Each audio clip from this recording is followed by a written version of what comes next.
What's the secret, Max? The secret? Yeah, well, you seem to have it pretty figured out. The secret, I don't know. I think you just gotta find something you love to do and then do it for the rest of your life. For me, it's going to Rushmore.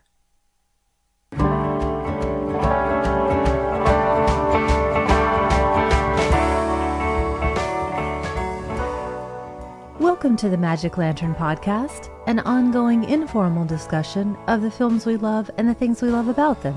I am Erica Long. And I am Cole Rolane. Each episode of the Magic Lantern will be devoted to one film that we alternately select, and we will discuss why it is significant to us. Just a note, whether the film is a classic or a more contemporary title, this will be an in-depth discussion that will include explicit plot details and potential spoilers.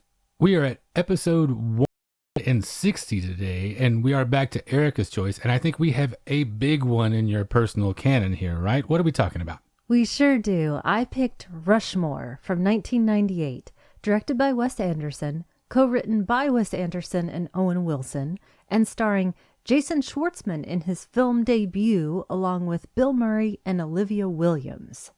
It's about a teen who is completely devoted to his school until he strikes up a friendship with a rich parent and falls in love with an elementary school teacher who then falls in love with his friend. Did you know, starting from Rushmore, Bill Murray has been in every Wes Anderson movie? I did know that, as a matter of fact. And did you also know, I didn't realize this, the film was selected by the Library of Congress for the National Film Registry in 2016. I knew that as well. Well, who's the smart guy? If you were a member of the Rushmore Archivers Club, you'd probably know this stuff. Good point. Now, I first saw this in the theater when it came out. I had already seen Bottle Rocket, but this felt like it was for me somehow. Probably because I was working in theater at the time as well. I also think I was the perfect age for it. I was about 22, 23. So I was far enough removed from school, but close enough for it to still feel kind of poignant. What was the experience like for you? Our situations, I think, are at least similar on the surface because I encountered them in that same order, sort of in that same way, too. It was a little harder for me to see things like this in the theater at that time because Stillwater, where I'd gone to college and where I was living at the time, they only had one 8-screen multiplex, and that was devoted usually to just the most main. For something a little artier like this, I was still having to drive an hour to Tulsa or to Oklahoma City. We definitely preferred Tulsa because they had a nice little art house theater, but my friends and I did that for this, for Trainspotting, a lot of films like that at the time. I was really lucky. I was in Baltimore, and next door to the theater I worked at was a movie theater that was kind of our art housey one, so I just got to walk next door. That's lucky. I wish I had that. The Royal Tenenbaums was actually the first Wes Anderson film that had a high enough profile that Stillwater played it first run. Haley and I actually went to that together. I still remember that whole day. I remember my experience with that one too. I went with my friend Laura.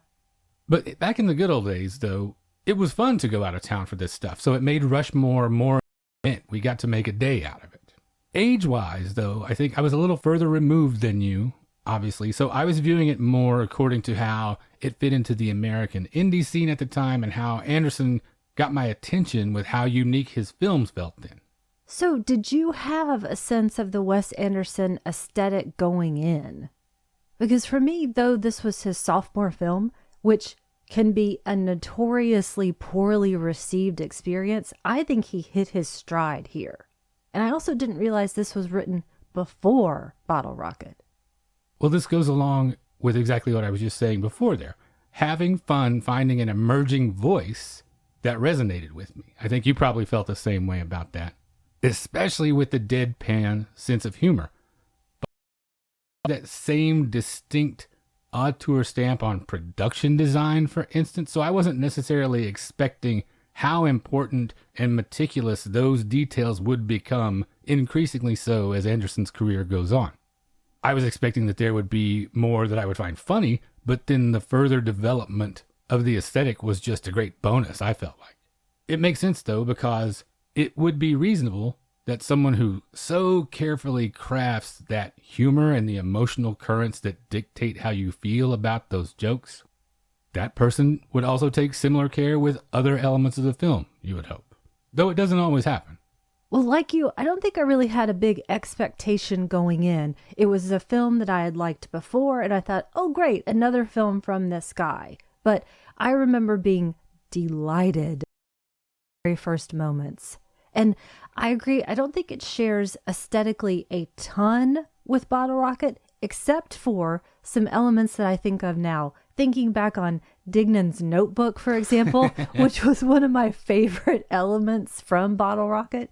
But you've also got that character building, the story standpoint, that same richly eccentric vein, and then discovering, oh, the same kind of stable of actors or the community making the film, some of whom are non-professional and kind of getting in that mindset. What you mentioned about the timeline is interesting to me as well for how it both does and doesn't apply in this case. I frequently think of that thing that Elvis Costello said way back when about that sophomore jinx. You have 20 years to write your first record, then you have 6 months to write your second. The fact that these weren't done in that strict chronological order, though, it really illustrates what a difference it makes in filmmaking to have resources and hands-on experience. Because to me, there is a quantum leap between Bottle Rocket and Rushmore, and then between Rushmore and the Royal Tenenbaums. And I think a lot of that can be chalked up to increasing budgets, reputation, and actual practical experience making movies. And that can go too far as well, which I think I see, at least personally, in some of the films further down the road. It can become a little indulgent too. The twee factor can become foregrounded instead of just filigree, which becomes a distraction for me. And I want to get into that whole concept later, but first, are you ready to get into the film? Let's do it. So, we open with Max's fever dream of his grand success and then come crashing down to reality with Herman Bloom's very realistic yet somehow incredibly inspiring to Max speech and what becomes Max's resume, essentially. All of his clubs, whether he started them or is just now dedicated to them, those are his raison d'etre. They are what make him a Rushmore Yankee. But outside of them, we discover he is a very poor student. He's also on scholarship. His mom is dead. His dad is a barber. So we've got kind of the scene set for us. Well, I'm glad you mentioned Max's fever dream because I think this is such a canny and shrewd screenwriting move. We are introduced to Max as a literal dreamer. And I think that's real clever and maybe a little bit manipulative even, because I'm aware now that when I go back and watch these of how much that softens my attitude toward him, even just slightly. I totally agree. I hadn't really thought about it until multiple viewings of this. Now, I mentioned his dad is a barber, and he is played by Seymour Cassel. And this was not the first time I encountered Seymour Cassel, because I feel like he's been in the background for a long time in my film journey. I came to his John Cassavetes films later, so I wasn't seeing him as a person, as an actor in chronological order, if you know what I mean. So it was kind of a surprise to discover he was pretty much a beefcake early on. What was your sense of him as an actor? Yeah, I think it was quite different. Also, speaking of the beefcake thing, if you want to talk about striking physical attributes, go watch Minnie and Moskowitz and check out that mustache. That's faux show. Not to be defeated. He's the heavyweight champion with that mustache. My journey is a lot different from yours, I think, since Cassavetes has been so central to my cinematic education for as long as I can remember. So Seymour Cassel was obviously more of a known quantity for me when this came out, and he's just such a compelling guy. I was more used to him being more energetic, even forceful in some cases, maybe even having a dark edge sometimes in things like The Killing of a Chinese Bookie. But it was fun to think of him on this set as being a source of calm. He's that reassuring presence, I think, an elder statesman of American independent film right there in your cast. And sometimes it's a little sad to see a diminished version of a performer in their later years, especially someone who might have been such a presence early on, but I don't get that sense from him. I feel like he's never lost a step, basically, and that his strength just changed form slightly. It became more about generosity than that Cassavetes-ish confrontation. So when we see him here, he's the perfect dad. He's not in your way. He's supportive, but he's a bit befuddled at the same time. I think people aren't as generous with the reading of this character sometimes, too. I think he knows everything that's going on, and I think there's a lot of hurt that he carries. For example, from Max's denials of him and who he is and wanting to be associated with that. You see it in little ways. You see it when he sizes up people that Max is introducing him to for the first time. What story has Max told them about me? But you're right. He never does it in a way that interferes with what Max is trying to do. I think that's a great point. Befuddled's probably not the word. He knows enough to not confront Max about these things, but is maybe trying to decide, how can I best help Max figure this out for himself? So then Max discovers randomly this very special book that is going to kick off the next few months of his life. There's this quote that starts it all about leading an extraordinary life by Jacques Cousteau, and that eventually leads him to Miss Cross, the elementary school teacher he falls hard for. And he thinks that there's this grand gesture that is going to win her. He just has to figure out the right one. Is it going to be saving Latin, or writing a hit play, or building an aquarium? So meanwhile, he's been growing closer to Herman Bloom, and within that friendship, Miss Cross comes in, and like Max, Herman falls really hard for her. Now, this was a pretty big departure, at least in my estimation, for Bill Murray, and like we said, he's since been in all of these other Wes Anderson films. What do you make of their partnership? It's a departure if you ignore the razor's edge, which I think unfortunately a lot of people did. But this desire to be more than just funny has obviously been within him for a long time. And Rushmore is really ground zero for what we think of now as the renaissance of Bill Murray, essentially, going on to Lost in Translation and all these other films, Broken Flowers. I think Quick Change hinted at things to come a little bit, but Rushmore really sealed the deal. Quick Change, one of our shared very favorites.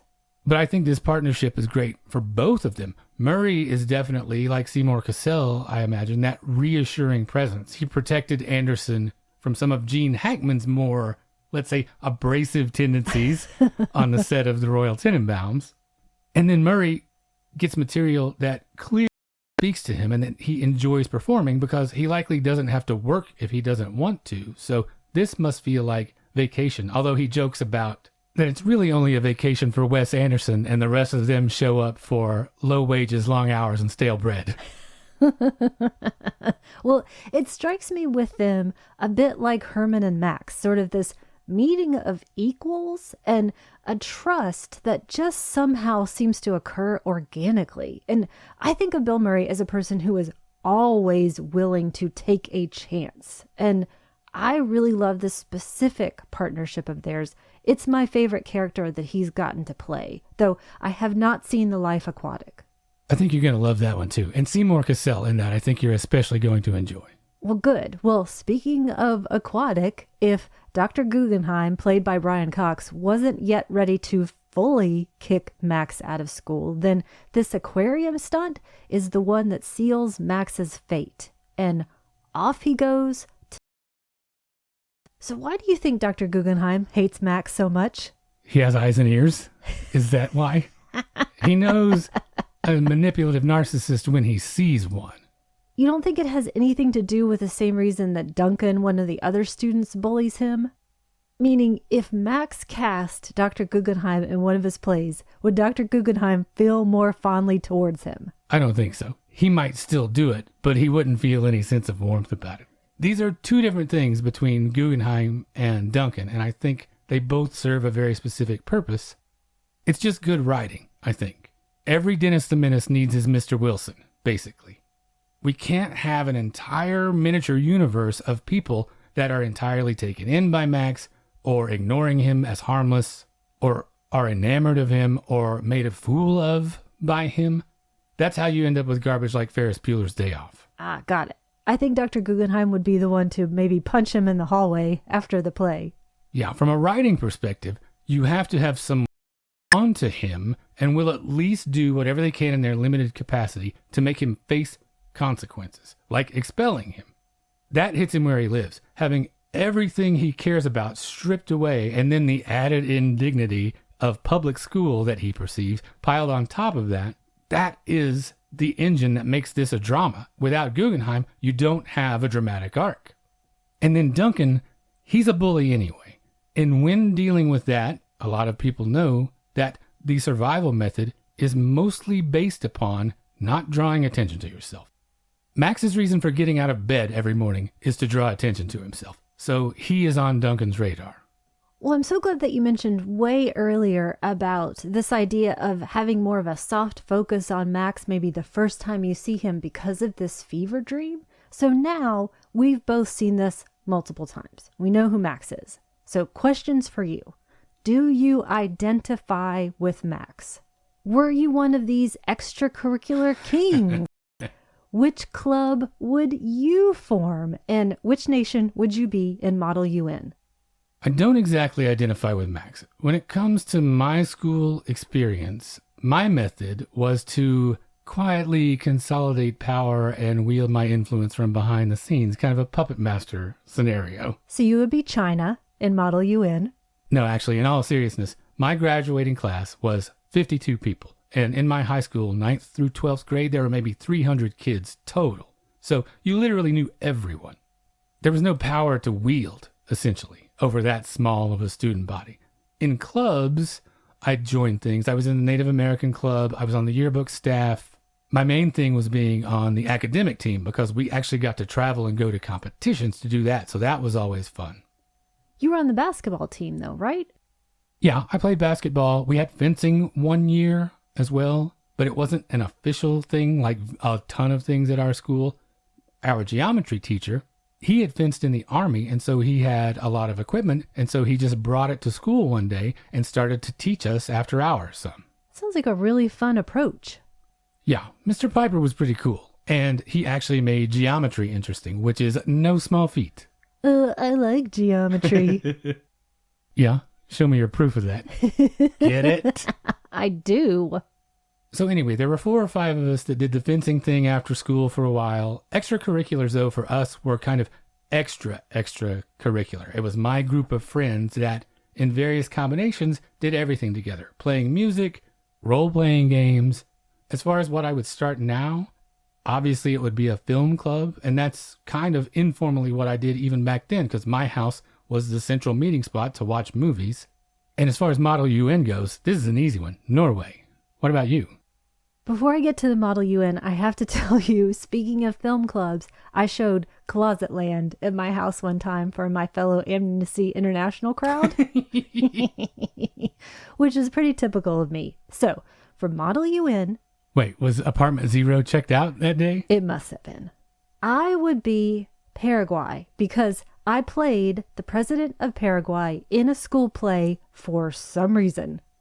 The costume I tried to make was somewhere between Prince Charles and Muammar Gaddafi and maybe a little bit of Juan Perón in there because I know nothing about Paraguay. I was going to say, have you been to Paraguay? Nope, I don't know anything about it. This was elementary school. I plead ignorance on this one. Well, that being said, is your relation to this film based upon how much of yourself you see in Max? Are you this overachiever drama club kid? I feel like that's a loaded question because of the way you're looking at me. I was actually not a drama club kid. The answer is yes, you do. Okay, all right. This probably hits me where I live. Now, I like to think that I don't identify with Max specifically because you know how literal minded I am, because I did well in school and I feel like I know my strengths. And I also don't think I have the same need to be universally admired and loved, though maybe you disagree with me on that one. No, I think it would probably be more accurate if somehow you could make Lisa Simpson the lead character in Rushmore. Okay, then you got me something. there. You got me there. But I did form the Political Awareness Club. I coordinated Teen Court. I was the president of my Amnesty International chapter. I played tennis. I was on the yearbook staff. I was also an assistant to the vice principal. Now, do you want to ask me how many red berets I had? I want to say 3. 2. I had a black one as well. Did they take yours away when you quit the Guardian Angels? Is that why you lost one? They let me keep the vest. I did, though, write plays when I was a kid. Then I wrote stories and longer stories and screenplays, but nothing as good as Max's output. I can tell you that much. Now that we're talking about it, I do remember one specific kid in our high school. He was a couple of years older than me that was oddly ambitious in his own way. It didn't have the same creative vibe as Max's ambition. It was much more strictly political because even at 15, 16, he was a weird little disingenuous glad-hander, basically. Like he was the boy mayor of our town is how he carried himself all the time. Weird. Yeah, it was not entertaining or pleasant, and he never tried to build us an aquarium. I remember one guy from my high school who was I want to be kind of the most popular guy, and I'm funny, but I'm also trying out for American Gladiators for some reason. But that's the closest that I can think. Yeah, this wasn't like that. This guy acted like he was running for office from the day. Well, let's leave all those jerks behind. Okay. So Max is now fully ensconced over at Grover Cleveland, and I do have to say, it makes me feel really good when he's found his own crew over there as well. I like to think that the Grover Cleveland kids maybe do benefit just a little bit from this impossible dreamer. But then Max discovers, while he's working on his next play and making all these connections, that Herman and Miss Cross are intimately involved. And really, before his career at Grover Cleveland can get off the ground, he decides he's going to drop out, go to work with Dad. So you asked this question in the Tremors episode, whether the romantic element needed to be in the film. In this one, we've got multiple angles of romance, from Dirk's mom to Margaret Yang to Miss Cross. How do you find Max navigates all these relationships? Unlike Tremors, it is absolutely necessary here because it's another really crucial humanizing element, I think. The way it functions for me is that it exposes kids doing things that are a kid's idea of adult behavior, which is an interesting thing that goes throughout this whole film. Kids trying to be miniature adults. And then that further leads me to what I think is the most interesting question about all of this is how different is that from actual adult behavior? Because the difference is just polish when it comes down to it. Your impulses are the same. You just have, hopefully, a greater level of sophistication when you try to pull these things off. It's how we learn things. Crushes on teachers, that's eternal. I went through that. My first grade teacher, Miss Thurman, she had that Dorothy Hamill haircut in 1976. I remember it to this day. It's another touch that makes me more sympathetic to Max, I think. He isn't so driven that he escapes what has been a motivation since time immemorial, doing something to impress a girl. I'm not as sympathetic later for how he crosses boundaries in pursuit of these things, but I can certainly relate to that impulse impairing your decision-making process. And I like that Anderson keeps this part grounded, initially at least. Miss Cross addresses this problem right away with Max, and she's doing her best to steer him in a different, more productive direction, but it does get a little gray later.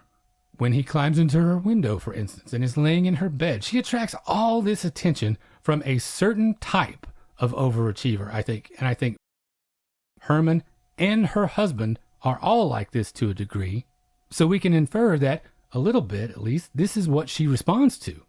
She also uses the excuse of being married to this dead man to carry on with her own sort of arrested development that's similar, but in its own way, apples and oranges to Max's and Herman's.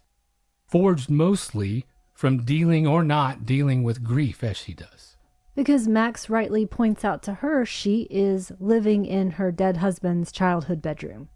And I think you're so right. Max navigates all this like a little kid with this vernacular of a movie teen or adult that he's seen on screen or on stage but doesn't understand. He hasn't learned these things from his family or through his own experiences.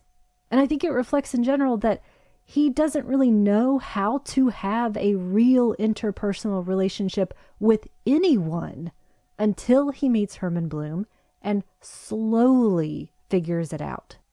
Everyone else is really just a character in the play of his life. That is so strange because later on down in my notes, I very specifically point out the way Max goes about this, we're all the lead in our own story. Great minds think alike. And I'm not saying that he doesn't have actual feelings, but he has a lot to learn about himself and other people. As you were saying all that, something I haven't thought about very much just occurred to me with this. How much of that do you think is the fallout from his mother's death when he was so young? Absolutely. So he doesn't have the opportunity to see this behavior modeled by his parents. And I think all of these romances, real or imagined or legitimate, it makes the age of 15 so incredibly poignant. He's built. He can say later on that he was in the shit. And speaking of shit, Max totally acts like one. He tries to murder Herman in an increasingly complex series of stunts. And it works in a sense. It drives a wedge between Herman and Miss Cross, but Max has to finally understand, albeit in his limited way, that Miss Cross will never have him. And then he makes it his mission to help Herman believe in himself again and try to pull off some grand gesture to win back Miss Cross, which doesn't work. He does go back to school, though, and like it began with bringing them together, Max's big play reunites Herman and Miss Cross. So that leads to my next question. Which of Max's plays would you like to be cast in? No question, Serpico. Oh, you stole mine. Yeah, true crime ties, action on stage, more drama backstage, that train. What's not to love about that? I want to play Serpico, though. Is that allowed? Sure. Okay, thank you. So what do you make of all of these influences on Wes Anderson? Harold and Maude, The Graduate he cited, and I know that you noticed a few others. For better or worse, I think they are abundantly obvious. I don't think it is overstating things to say that this would not exist as we know it without those things. In some of his work, I know it gets to the point that it could even be considered a detriment if he isn't careful. I file this under the same criticism that I sometimes have of Tarantino crossing the line from homage into pastiche.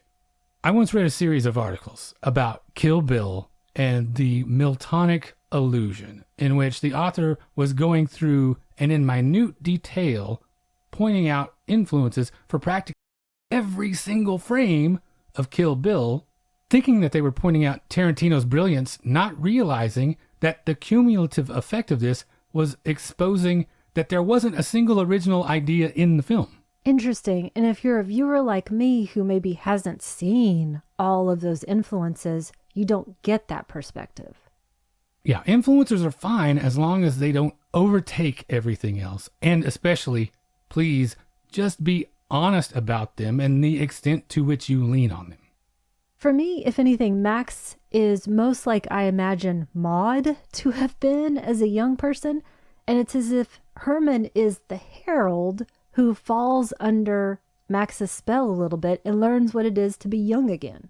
I don't see The Graduate quite as much, but The Graduate I've seen 2, 3, 4 times, but not in a long time. And really it comes down, for me, Max is a character for all time. One of the true greats. And who gives a shit about Benjamin? As long as Catherine Ross does, no one else matters. There you go. Now, I don't think of Bottle Rocket having the same visual aesthetic as this film does. We talked about that a little bit earlier. And this is dominated by color and visuals and even drawn detail. We've got the first family portrait, the children's paintings, the way the Cousteau book is used, the aquarium, the theatrical design, the clothing, on and on and on. But it still doesn't seem to be taken to the same detail as in Royal Tenenbaums, which for me is basically 3 times the cast and 1,000 times the detail. I think a lot of that has to do with something that I mentioned earlier, in this case specifically what had to be the increasing budgets as these films went on. Because you have the same production designer, David Wasco, on all of Anderson's first 3 films, coincidentally enough, also the production designer on Kill Bill. Oh, I didn't realize that. So when you look back and watch these things as they evolve, I really do think it has a lot to do with how much money and how many resources they had to throw at this thing, ever increasing from Bottle Rocket to Rushmore to Tenenbaums. Now, having said that, I really do agree with this perspective from a Criterion essay where Wes Anderson is compared to Ernst Lubitsch in terms of packing the maximum amount of information into a minimum amount of screen time. So I think about that in the same suit, he only changes the shirt and tie, and those two things always match by color. Max's braces, Rosemary's handwriting, back again to Dignan's notebook. The Rushmore students' Halloween costumes when they throw mud at Max, those are little kids. Dr. Guggenheim's artwork, the way he sits on the couch, always with his mouth partially opened. I see this as a function, actually, of just being a really great collaborator, or at the very least being a great communicator, because you may have this information-rich universe in your head, but you absolutely need those production designers and costumers and performers to succeed in getting that on the screen. You cannot do something this intricate on this scale by yourself. Some might argue, actually, that there's too much information in some of these frames. Do you ever feel that way? Is it ever overwhelming to you? Not for this film. This just means I can watch it 50 times and always find a little something different that makes me smile. And it's really because of that too, along with the story and the acting, that it has a unique and cohesive, heightened theatricality throughout. I know I'm watching a film and I love it. Not just this film either. I would go as far as to say that the heightened theatricality is Anderson's. But similar to the information in the frame question, you don't find the constant awareness of the artificiality to be detrimental at all? Because it's what you signed up for, right? You know this going in. I think so, and it just speaks to me. Everything is arranged so specifically, there are no accidents. I like to think even some ad-libbing managed to get filmed perfectly. The framing, like you mentioned, the music, obviously. I mean, none of it is diegetic. It is all there for a reason. So maybe with some people that wouldn't work for me, but for this, it does. It's what I want. I have the same hopeful feeling about the improvisation stuff getting in there sometimes, but I think it's probably not as much as we hope for, because on that scale, you've got the Coen brothers as completely clamped down. This is exactly how it needs to be delivered. And then Wes Anderson is maybe just a step removed from that in terms of how clear an idea he has in his head and what he wants that to be on screen. And then I think you got to throw it to Owen Wilson as well. His hand in writing this, and then you've got the other Wilson brothers who I think they just have their own language. Now, speaking of the actors and acting, I like that the mix of actors that are professional, non-professional, it seems incredibly realistic without being a joke, though some people might not feel the same way. For me, it even starts out with Max's math teacher from his dream, because Jason Schwartzman inhabits the part. He lives the part. But the teacher sort of speaks his lines, and I have no problem with this. And it's the way some of the words fit into mouths differently, like Margaret or Max's dad. I've mentioned before several times what a huge fan I am of non-professionals, so you know I love them showing up here. Kumar, that guy is never not funny. What'd you think of the play, Mr. Little Jeans? Best play ever, man. Yeah, He totally. gets to do everything. He gets to stab Gene Hackman. I mean, this guy is the best. I think my favorite line of his is in Bottle Rocket when the heist is going so wrong. And he said, "Oh man, I lost my touch." Yes, I totally agree. I love that same moment. My favorite visual in this is the car slowly coming towards him, but he's fine. But there's this fuzzy line too when you talk about professionals and non-professionals. Bill Murray, he tells a great story that he still gives Schwartzman a hard time sometimes about. They did, the night before principal photography started, a read-through of a lot of this stuff, and Schwartzman was terrible. Oh, really? I don't know the story. Bill Murray had to go back to his hotel room and drink himself to sleep thinking, I have made the biggest mistake of my life. Yikes. And he still reminds him of that to this day, that it was just one bad night, but it was apparently a really bad one. Well, outside of non-professional actors, another thing that we talk a lot about on the podcast are the good and bad of coming-of-age films, which a lot of people consider Rushmore to be. Do you think of this as a coming-of-age film? Nope, not at all. The heightened theatricality of it that we were just talking about, it sort of short-circuits that part of the story for me. For me, coming of age requires more realistic growth and understanding, I feel like. And I don't see that here because he's won the day basically by continuing with the same behaviors. His best play ever is a rousing success. He has a new girlfriend. He's slightly more sheepish and isn't lying as much, but he's still setting off explosives in a school and has magically won everyone over with little to no acknowledgement of previous trouble that he's caused. That thing that we mentioned before, he's still much more the lead in his own play than a real 15-year-old. And you can read that line when he has that exchange with Miss Cross, I wasn't hurt that bad, more than one way. And one of those ways is that it didn't hurt because he is pathological and nothing hurts him. He just didn't let it register.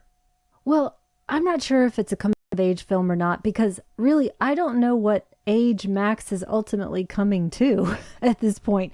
And this isn't a situation many of us would find ourselves in, but it does feel like a story about a specific time period, because I think that's ultimately because we're always aware that Max is a teenager, regardless or because of his actions and endeavors. Taking that even further, by extension, I think, Schwartzman is always going to be Max. Do you think that his career has suffered from this, having such an iconic first role that you cannot get past?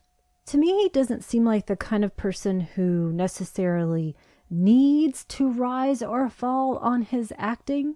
He also has his music, which he had the entire time as well. I've seen him in other things that I really liked. So I don't know that it's necessarily a bad thing. I don't think it keeps him up at night. And I did really like Bored to Death. We watched that a little bit. Well, as far as the teenager thing goes with Max and the coming of age thing, maybe I'm just a little too far removed from that to accurately remember those ups and downs and how quickly they're resolved sometimes. You were 22, 23 when you saw this the first time, still kind of in that young adult window when everything is heightened. Do you miss that part of your youth? No. I miss being cute as a 22, 23-year-old, but no, I don't miss those periods. You don't wish we lived in Melrose Place? Thank you. So I spoke about this early on about that same time, that I did think it was a perfect age for me to find the film. Because I think of this as also marking another big shift for me. For precisely the reasons that critics like Roger Ebert and Pauline Kael struggled in their opinions of it, it didn't fit neatly into a box. Max is unlikable. It's very dark and very funny. So I can remember what it was like, for example, before Fargo and after Fargo. Before Rushmore, after Rushmore. Letting a movie follow its own bent like you're letting the characters follow their own bent. Not fitting neatly into a box is actually something I struggle with too, especially when, say, I'm trying to describe Max. For example, precocious isn't exactly it. I can never really zero in on what the right label should be. Do you have a description of him? I don't either, and I was struggling, sort of like we talked about earlier. Is he actually a sociopath? I'm not totally sure, but I just like him more than I think I would a sociopath. Yeah, that struggle, I think, it's the sign to me of a great character, that it's not so simple. I'm glad of it. It makes me work a little harder to get into the movie. So why do you think then that Herman and Max are attracted to each other? They both love to see themselves reflected back at themselves. I think you're so right. There's a little bit of hero worship. There's wishing to be like the other. There's some equality. No one else fully understands them as much as they don't understand themselves, or then really understand themselves but want to hide from it. Yeah, Herman is clearly lost. Maybe not so much as Max is at this point. But neither one of them are the greatest judges of character. It just goes on and on. They are very similar in a lot of ways, and they like to see that. I almost forgot. I wanted to mention this. You brought it up earlier. The skullduggery between them when they are trying to do each other in. It's so perfect. The bees, the bike, this back and forth, the Bentley's brakes. Do you notice what's happening here? A lot of bees in there. Yeah. I like to think that even down to that level was absolutely intentional and right in line with Wes Anderson's meticulous production process. So maybe it's the fact that they're called Rushmore Yankees, but I never would have guessed that this was filmed around Houston, but knowing that now and having viewing, it seems wildly obvious. Yeah, that Yankee mascot, that's a bit of a head fake for sure. Does it frequently, do you feel like, make a difference for you to have a better hold on regionalisms or geography when you are approaching a film? I guess it really depends on the film, because we've been on this regional horror or regional oddities bent, and I think seeing those in context sometimes helps, but I don't know that I think about it otherwise. I did say I was in Baltimore at the time, so I was thinking more East Coast in general. Whereas with Bottle Rocket, couldn't be anywhere other than Texas. I definitely like how those things work for me sometimes. And you mentioned a great example, Baltimore. You can't take Baltimore out of the John Waters equation, for instance. You need that to fully understand it. But you couldn't scrape that Baltimore stank off of it. But even down to things like Teenage Strangler and its West Virginia ties, I really enjoy that a lot of the time. It can help me feel like I know the characters better if I have a tie to the area, or even the opposite. If it's somewhere I've never been and don't know well, I can have a romanticized idea of that place that the characters or the story then work for or against. But either way, it's fun to think about. Well, I wish I still had a charming idea of St. Louis, but unfortunately, Fatal Exam threw that away for me. But anyway, let's talk music. I know I've waited a long time. Yeah, I've been waiting to talk about this too. I mean, we could take the whole episode just on the music, but I'm going to boil it down to a simple question. Do you have a favorite song on the soundtrack or the use of a song that seems perfect? Yes, I do. And I hope, again, I'm not stealing yours this time, but it is I Am Waiting by the Rolling Stones. So much of this song is perfect for this scene and this movie. The song as it exists in music history, you've got it as a kind of precursor to the quiet, loud, quiet formula that bands like the Pixies or Nirvana would later exploit to great effect. And that structure is brilliant for this, especially with the awkwardness and tentativeness of that odd meter in the verses. It's not so straightforward 4/4. You can't quite get a handle on this time signature, and you're feeling your way through the verse. And then, in this melodramatic rush, everything falls together for a few moments, and you've got this great chorus that makes total sense bursting through. Easy to get a handle on. But then it doesn't last long, and it goes back to that more musically confounding idea a couple of times. And you go back and forth with this, and then the rest of the time, as the lyrics say, you are waiting. This is adolescence in a nutshell, in a 3-minute pop song. Well, surprisingly, you didn't steal mine because I actually chose 3 of them, and not one of them is that. Big surprise. Probably you would be able to guess. Cat Stevens is at the very top. 2 beautiful Cat Stevens songs here that give it soul, maybe that it doesn't quite have, but that it aspires to. But most of all, it's Ooh La La by The Faces. It's perfect. That's just one of my favorite songs, period. But there's just no better party, summing up, wrap up song for the end of the film. And it just sounds so good. Now, like I said, none of this is diegetic. Everything is completely on the nose. And I love that. And I think the soundtrack in general is one for the ages. And maybe now we're a little bit more used to it. But I felt like it was a little bit more of a surprise there and how it was wielded. Maybe again, the Tarantino would really shift that discussion, but I think this fits in so well. Well, I just have a couple more questions for you before we get away. Now, here's the primary question. Do you, Cora Lane, love anything as much as Max loves Rushmore?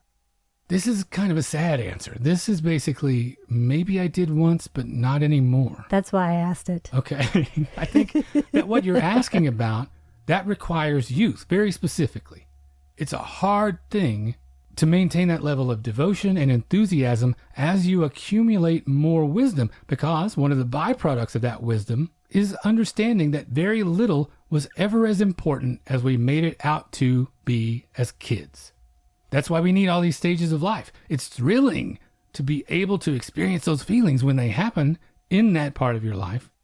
But it's also crucial to be able to later objectively look at those things and achieve a specific honesty with yourself about it. It's the same for me outside of this movie because I love this movie. Though if I think more deeply about it, and this comes specifically from my childhood, it is the ocean.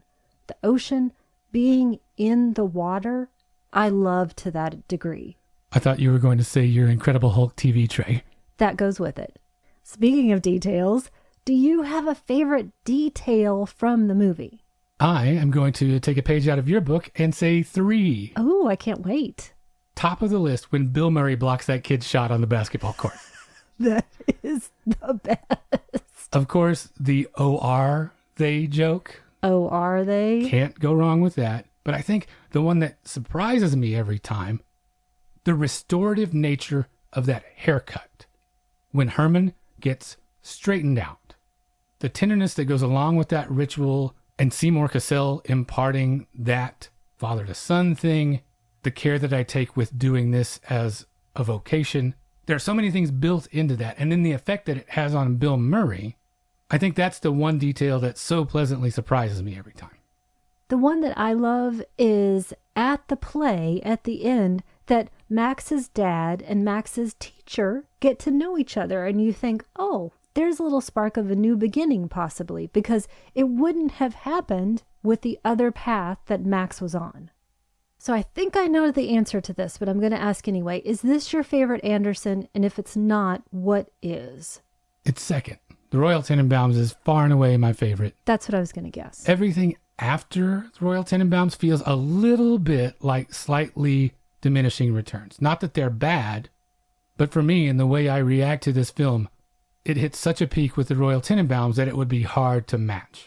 It doesn't help sometimes that we get these rehashed themes with the daddy issues and whatnot. It's getting to the point where, from a new Wes Anderson project, I need to see something that moves in a different direction significantly. Well, it's definitely mine. It always has been. I suspect it always will be, and I'm okay with that. To me, this is a perfect film.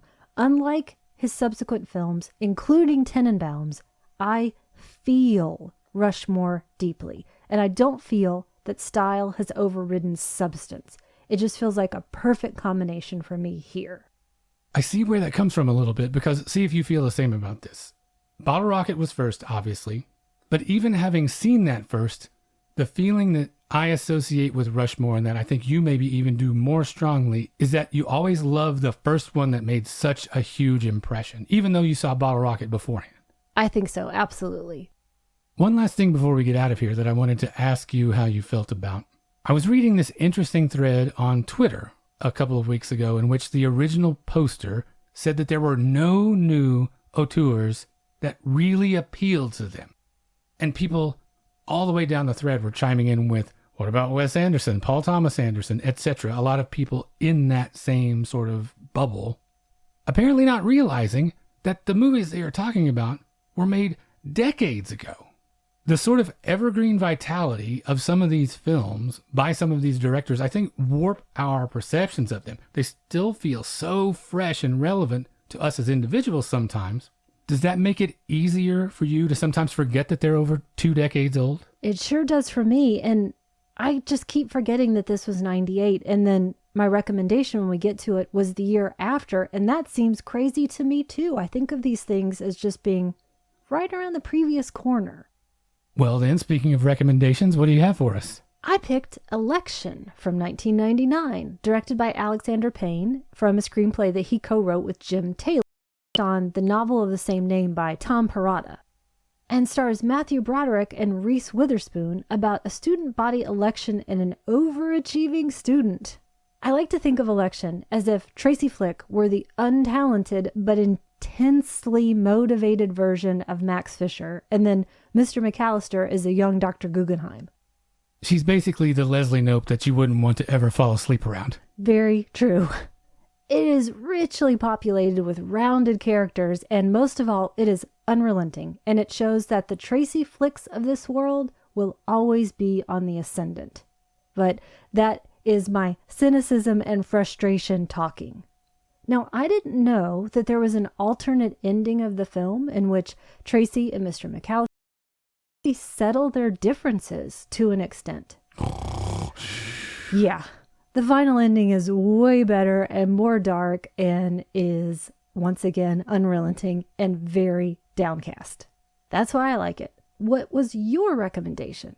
Well, I mentioned it briefly just a little while ago. I want to recommend The Razor's Edge from 1984, and that's directed by John Byram, who also co-wrote the adaptation with the film's star Bill Murray. I didn't realize that. That one and Where the Buffalo Roam, I think, are two holes in my viewing. Oh, I love Where the Buffalo Roam so much. That was definitely one of my early cable late-night discoveries that at that age I probably shouldn't have been watching, but I fell in love with that movie. Because as crazy as Bill Murray is, you also have Peter Boyle showing up as his lawyer, ramping up the crazy even that much more. Great casting. But The Razor's Edge, in addition to what I've mentioned so far, it also starred Teresa Russell, Catherine Hicks, and Lantern favorite Denholm Elliott. Are you the one who has a big beef with Teresa Russell? I don't have a big beef with Teresa Russell. I just think she is completely arrestingly weird and out of place all the time. I don't think it's bad. I love to see it when she shows up, but I never think she belongs where she is anytime she shows up on screen. She is a weirdo. That is why I like her, though. This is also based on the novel by Somerset Maugham, and it's about one man's search for enlightenment in the wake of World War I. I remember vividly reading the story. Have you seen the Tyrone Power version? I've seen bits of it a million years ago. Well, this one was not a popular nor a critical success at the time, but I think that it's time for at least a slight reevaluation. Just as a film, I think it's better than it was initially given credit for. But I think most of all, it's fascinating as an artifact, especially for fans of Bill Murray and his journey. I love the way that the film functions as a real-life example of its thesis, and you can see that Murray is not quite there yet when you watch the movie. How you can't force that maturation or peace or enlightenment. And the failure of this film was catalyst for growth. He took 4 years away from the business after this, went to Paris, read philosophy, took his family out of the spotlight. Razor's Edge and what did and did not work about it, we don't have the Bill Murray that shows up in Rushmore. So watch it for the text and the eventual meta text that comes from that. I think that's so interesting that you say that, because now that I think about it, you can write that someone is not quite where they need to be and write about their struggles, but then trying to act that seems like it would be a very difficult task. Well, that's what makes it so interesting and works on so many levels, because he thought he was at the point where he could do that. Right. As a performer and a writer. And to convey that character's eventual arrival at enlightenment, it's ironic that you've got the performer underneath, you see it seeping through that he's not able to do that. It's so fun to watch all these things happening at the same time. Well, I look forward to finally catching up with it. And once again, that's two great recommendations: Election and The Razor's Edge. And that brings us to the end of episode 160. If what we do here is valuable to you and you would like to support that, we would certainly love for you to take a look at our Patreon at patreon.com/magiclantern. The $5 a month level gets you access to a big backlog of bonus episodes, and those come out on the Mondays alternating with regular episodes, so you never have to go a week without new Magic Lantern in your life. If you would just like to get in touch with us, you can reach us via email at magiclanternpodcast@gmail.com.